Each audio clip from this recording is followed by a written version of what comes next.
Hi there everybody, this is Jeremy Siskind. I'm the author of this book, Playing Solo Jazz Piano. And today I want to talk with you about kind of what I consider three essential ballad styles for solo jazz pianists. And as I was researching this book, I was doing a lot of listening to ballads, and I ended up kind of being able to pigeonhole them into these three styles. And of course, there's so much variation within these styles, and there's variation possible outside of these styles, but these are a really good place to start, okay? So let's dive in. Number one is a stride piano ballad. And this is really important because this is the only style of these ballads that we're going to swing the eighth notes for, okay? So here we're in kind of a triplet meter rather than in kind of a straight eighth note meter. And this is almost the equivalent of a walking ballad if you're playing with a band where the bass walks and you're basically just slowing everything down from where you might be playing a normal swing tune. So it's just a slower swing. So again, the important thing would be that you're in the triplet meter, and then it's called a stride ballad because most of what you're doing is going to be kind of based around a left-hand stride pattern. So if I'm playing Skylark, it would be...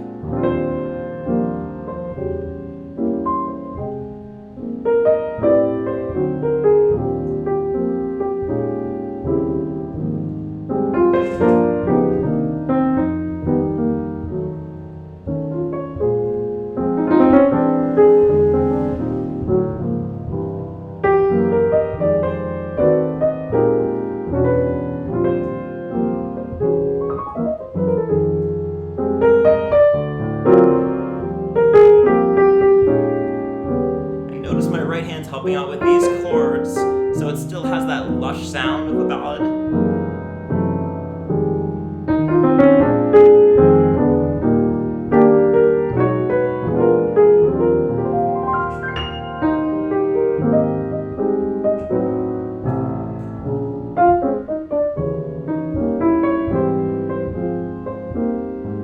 And it could be even slower than that, potentially, right? We could be playing...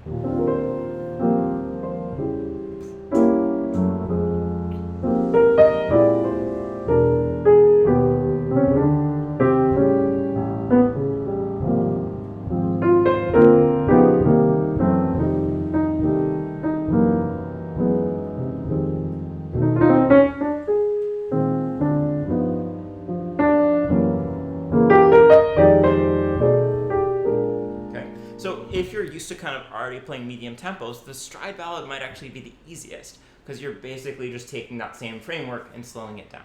Of course, as you slow down, you're going to want to make that harmony more rich. So fill in more with the right hand, and you can have a little bit more variety in the stride. You might want to be putting in some little triplet kind of skip beats.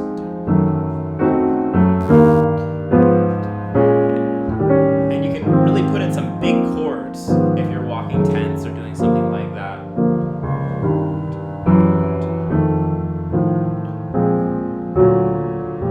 Because you have a little bit more time to reach those kinds of intervals. Second kind of ballad is what I call the repeated quarter note ballad. And here what we're doing is we're kind of simulating a rhythm section, particularly the snare drum. And I'm using one of my thumbs, usually it's going to be my left-hand thumb, but sometimes my right-hand thumb, to basically keep the quarter note pulse. Now my left hand's not striding back and forth. And here we're going to go into straight eighths. Da, da, da, da, da, da, da. So it'd be...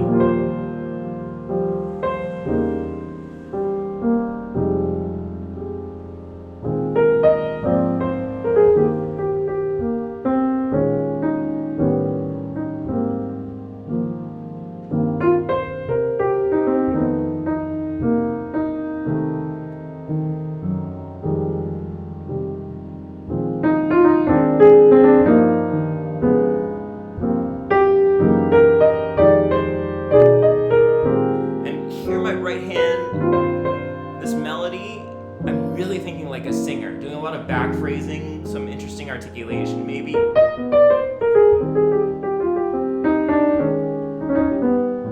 can put little counter lines in your inner parts.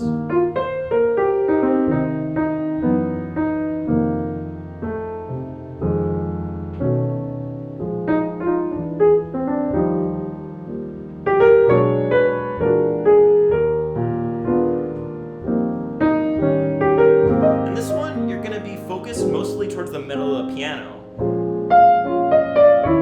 But both hands have the opportunity to come up. Here's my left hand going down.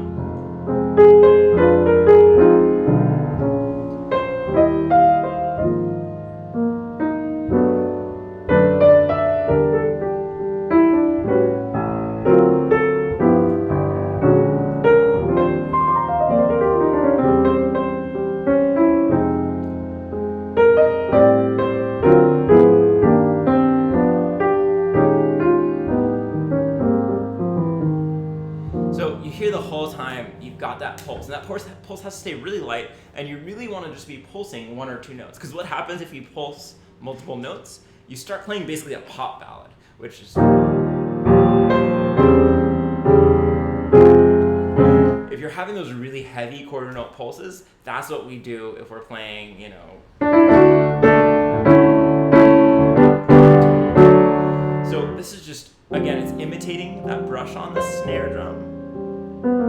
And you might want to, you know, so sometimes you can hear the drums going tink-ka-ting, tink-ka-ting, or shh, shh, shh. And you can also imitate that, so it could be... I'm just going to do the left hand so you can hear this. You hear Keith doing this quite frequently. Keith Jarrett, that is, of course. Nowhere is it clearer from Keith than what his dual record actually with Charlie Hayden. If you listen to them playing For All We Know, basically the whole time he's doing a left-hand pattern, something like this.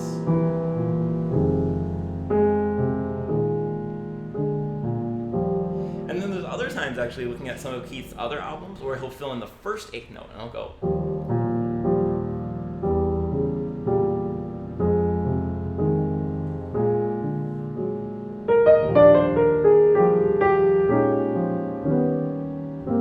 totally different than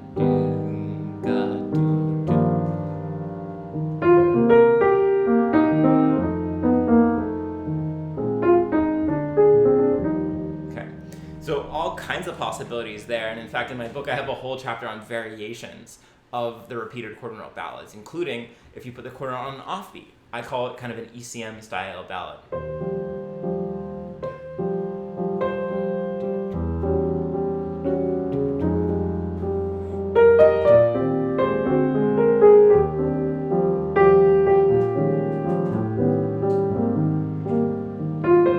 Be offbeat 16 notes or 8 notes or something, but you get the general idea. You start getting on those offbeats with those quarter notes, you can create a completely different feeling.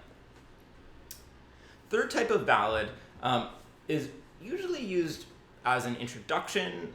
Sometimes you do hear somebody do an entire performance. I call it the stop-start rubato ballad. And basically, you know, rubato kind of refers to starting and stopping, right? If we're playing our Chopin, we're going to expand some sections and then contract with some sections rhythmically. But here, we're going to add like measures at a time. Chick Corea's Expressions is a great place to hear this. I think he plays Lush Life on there. And, you know, you could just take any kind of a detour you want. And oftentimes, pianists use this to be kind of virtuoso, so they'll play kind of runs, arpeggios, scales up and down the piano. But let's take Skylark.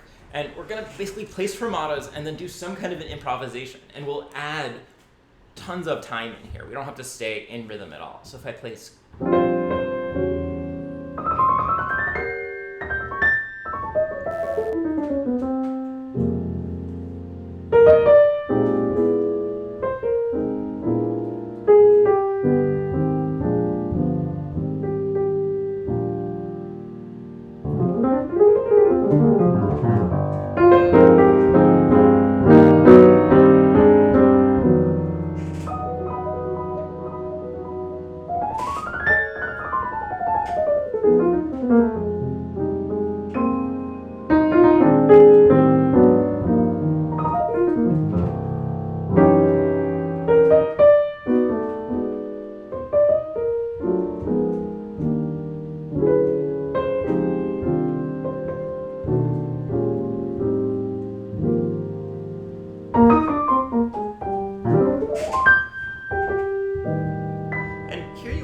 really think about the lyrics, because what you don't want to do is, divide up the word sky and lark, right? You don't want to go sky, lark,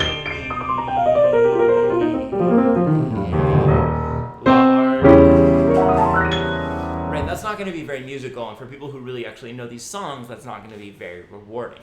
So you want to think sky, lark, and then do whatever kind of commentary you like. It's a great time to think like an orchestra. Have you anything to say to me?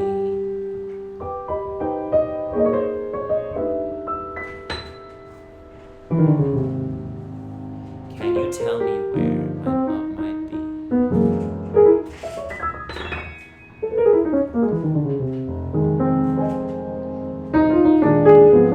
Right, so know that lyric, think about it in your head. The number one thing that I would tell people to get them started with this kind of commentary is thinking about octave stamping. So come up with something that you like. It could be as simple as just a bell tone, and then stamp it in different octaves up and down the piano. So it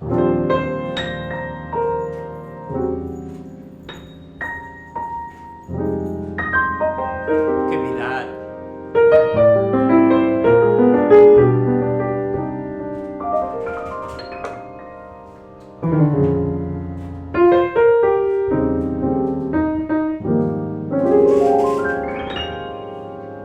So even there, it sounded like a scale, but I just took that little idea, which is just right under the fingers, very easy, no crossovers, and I just did it in 3 different octaves. So whatever you're gonna do, come up with something that's easy. I love using 2 hands on this.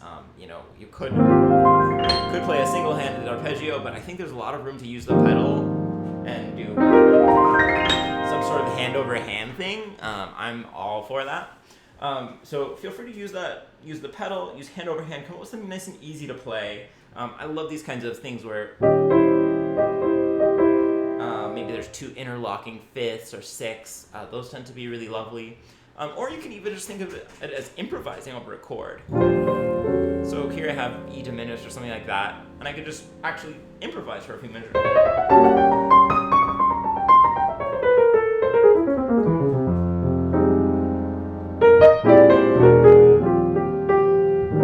Here's A7, I'm just going to improvise.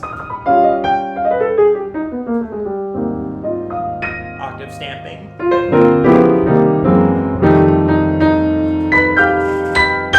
Octave stamping. And then notice a lot of times, and I'm getting this from my heroes, people like Hank Jones and Oscar Peterson and Kenny Barrett, a lot of times after I go up in the piano, I do some kind of fill to then elaborate on the bass. And that would be the last thing I want to share for now. And I'm going to come back and I'm going to do more detailed videos on each of these styles. But there's lots of room to fill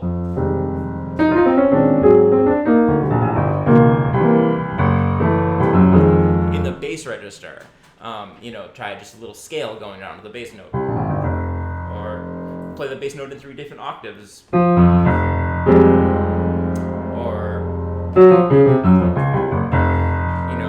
5-1, 5-1, 5-1 with a little neighbor tone. So all kinds of options in terms of what you might do with that bass. So that's a summary, and one more time, stride ballad.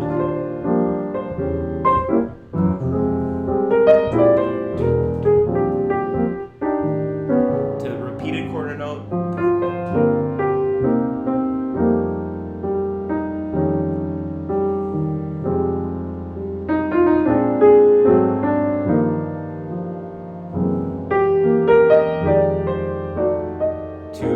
Start rubato ballad.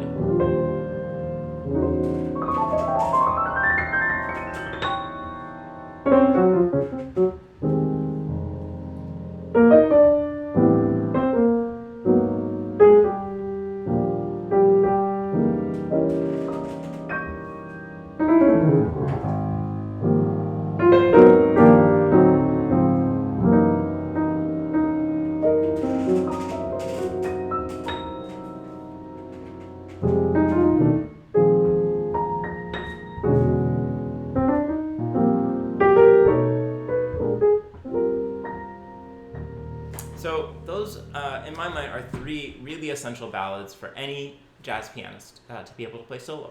So stay tuned. I'm going to get more into what you can do to really bring out the beauty in each tune while using these styles in future videos. So please, like and subscribe. And do check out my book. It's best purchased on jeremysiskind.com. I'll send you a signed copy. And you'll be supporting me rather than Jeff Bezos on Amazon. Thanks, everybody. I'll see you soon.